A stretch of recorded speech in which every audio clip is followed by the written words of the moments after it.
Enter the world, but tread with care. Those roots remember every prayer. Carved from ash, from bone, from flame. The sacred beasts don't play or game. Here change comes, swift on silver wing, with dragonflies that bite and sting. Truth flickers soft and sharp as steel, and every wound must learn to heal. Don't come armed with hollow lore. This world won't let you fake the war. For those who think they understand, you'll bleed the fastest by your hand. So read and ache, be torn apart. These stories rise from broken hearts. With grit and teeth they scream and soar. You've never known a world like this before.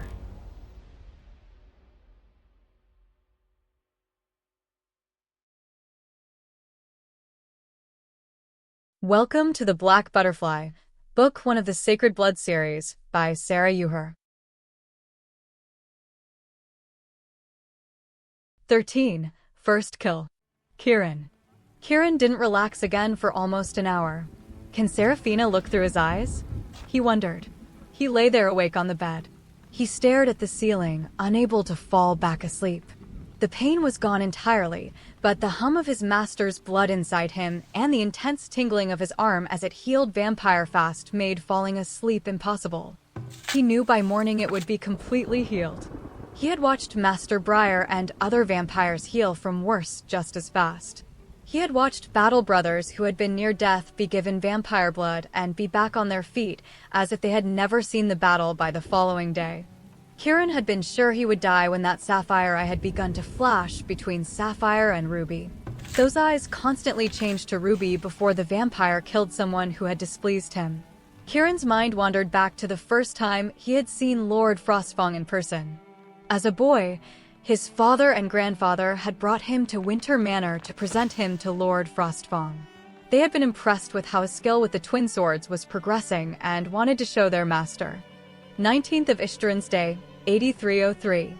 Remember to place your sheathed blades before you when you bow left fist on the sheaths, left knee on the ground. Right arm across your right knee.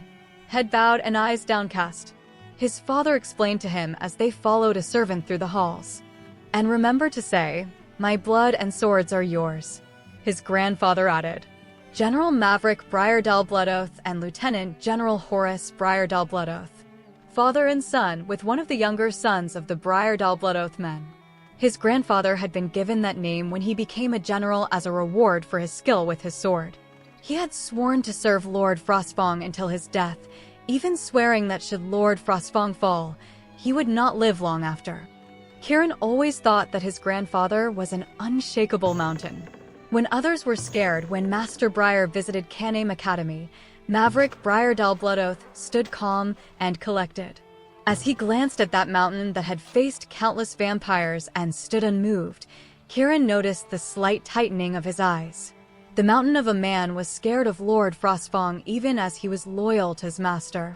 Kieran could feel his heart racing in his chest, and he tried to take calming breaths, building a void of calmness around him.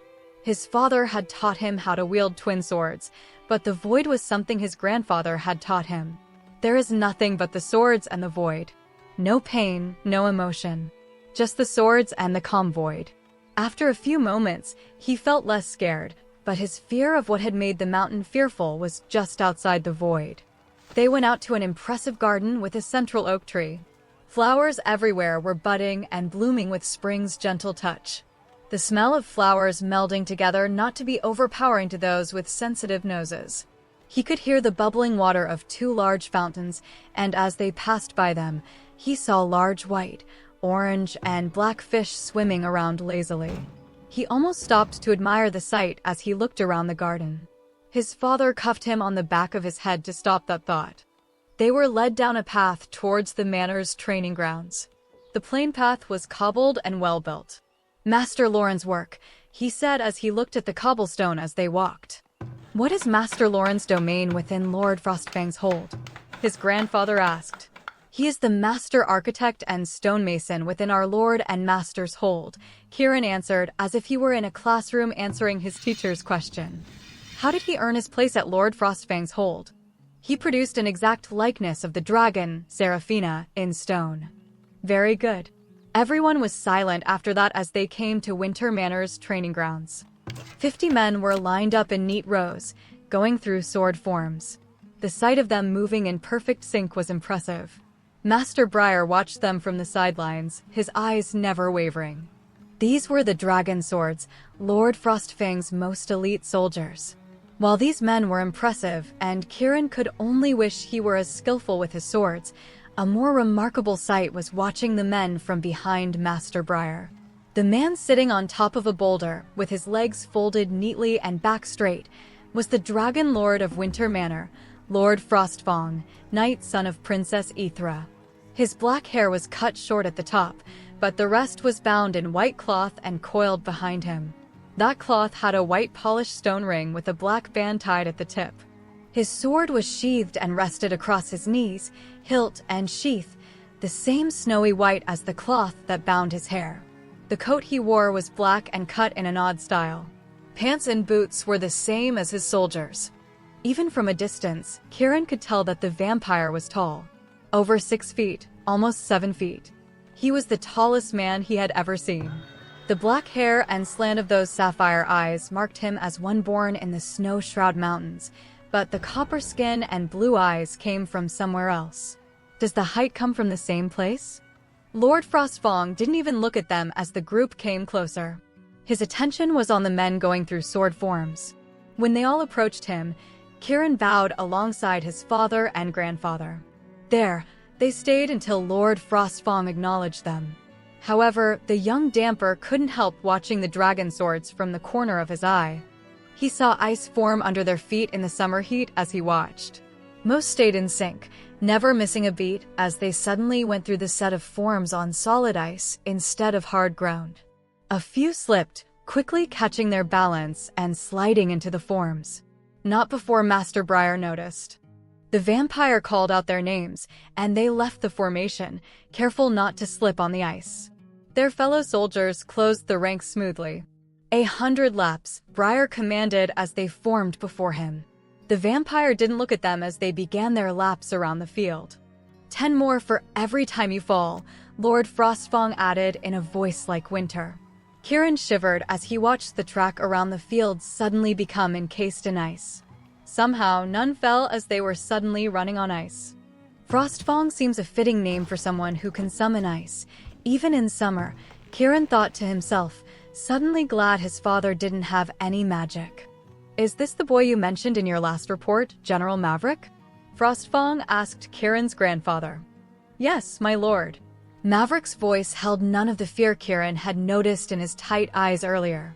It was steady and straightforward as it always was. Seems he has too many legs and arms to be able to handle one sword, much less two, with any skill, Lord Frostfang remarked dryly. Though Kieran's eyes were obediently downcast as he stayed in his bow, he shivered as he felt the vampire's gaze on him. Kieran is only 15 years old.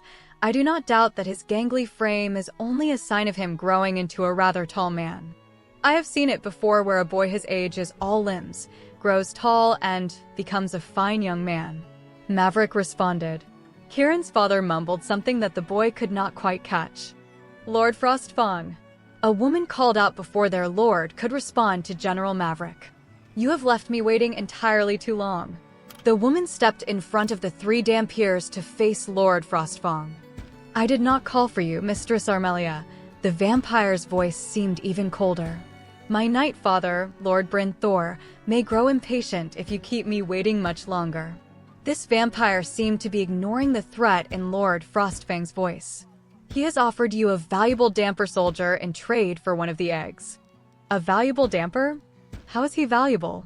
He looks as pretty as a girl. Probably bred for the taste of his blood. Bred to be an attractive dinner, like those plates of food the necromancers of King Absalom's court fancy so much. Contempt cut through Lord Frostfang's voice like a blade, indicating he did not value those traits in his Dampiers. The woman, Armelia, huffed at that. She huffed at the contempt in Lord Frostfang's voice. Does she wish to die? Kieran wondered. Roan's blood can be traced back to King Absalom and Queen Nefarian's first fledgling. May the king and queen live forever. And yes, he is gorgeous and tasty, but he is also a master swordsman. Certainly, a far more valuable soldier than whatever that is, she went on. Kieran had a feeling that was him. Kieran, stand and step forward. Lord Frostfang commanded, and Kieran obeyed. As he stood and stepped forward, mild pride blossomed along the void at not trembling, but vanishing quickly. He caught a glimpse of this roan damper. He is pretty as a girl. The damper had a smug look while Kieran kept his blank. Hubris dulls the blade and weakens the mind. He couldn't count how often he had heard his grandfather say that to dampiers who had grown too sure of themselves. As Kieran kept his eyes respectfully downcast, Lord Frostfang circled him and the other damper like one would when comparing horses. The vampire stalked like a wolf ready to kill, and Kieran barely heard the movement. Fear threatened him at the edge of the void. His grandfather had taught him about wild animals that even skilled warriors avoided. Apex predators, he had called them. Lord Frostfang should be added to that list. I told you Roan is the better of the two, Mistress Armelia stated smugly when Lord Frostfang returned to his boulder. That is all limbs and smells of fear.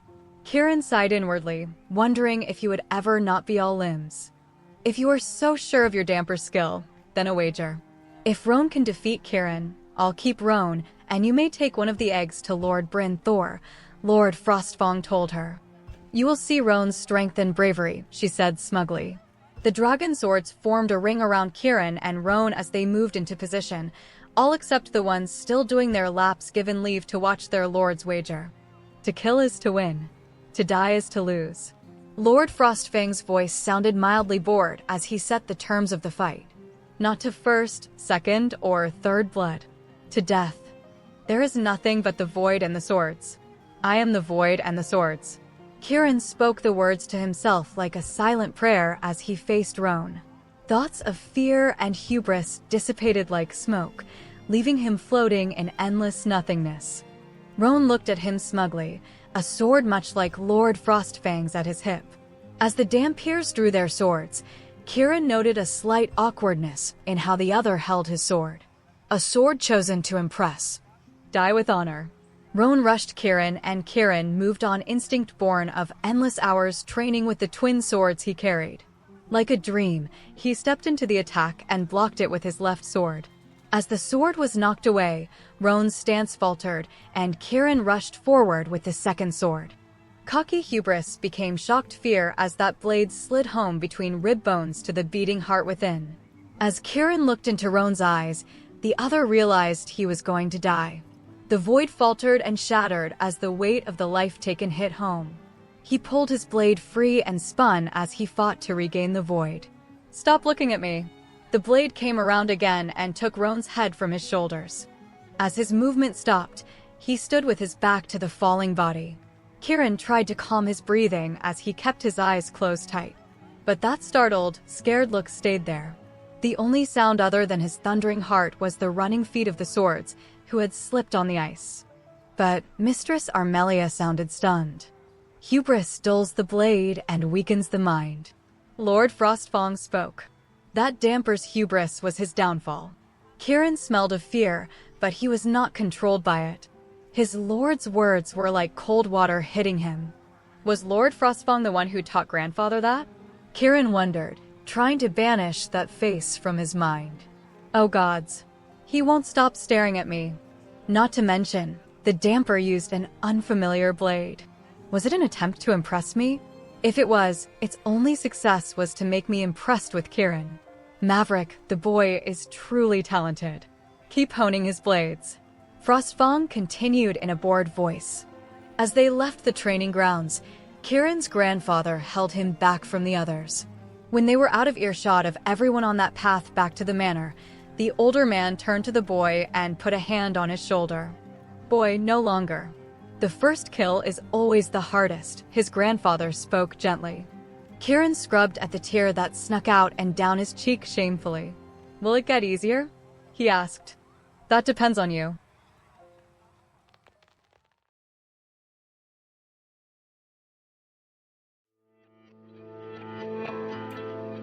O Father, have we failed you? O Mother, have you turned your back on us? What price must we pay for you to send your child unto us? For the chained and the scarred, for the broken and the damned, let us never forget the redemption price.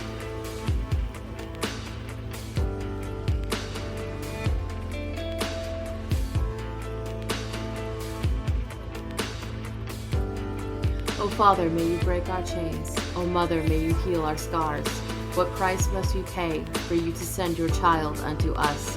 For the chained and the scarred, for the broken and the damned, let us never forget the redemption price.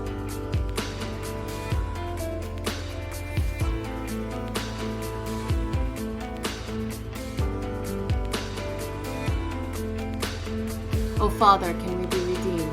O Mother, what is life and death? What price must we pay for you to send your child unto us? For the chained and the scarred, for the broken and the damned, let us never forget the redemption price.